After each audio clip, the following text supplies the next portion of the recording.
Hello viewers, in today's video I'm gonna show you how to see send friend request on Facebook. For that you have to open your Facebook apps.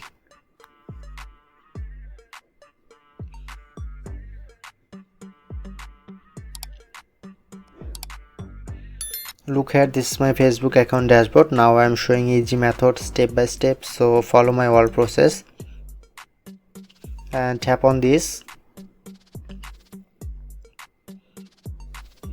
and select the see all and look at the right corner, tap on three line and tap on this view sent request. Okay, now shown here your requested person. Please subscribe to our tutorial River channel for more video.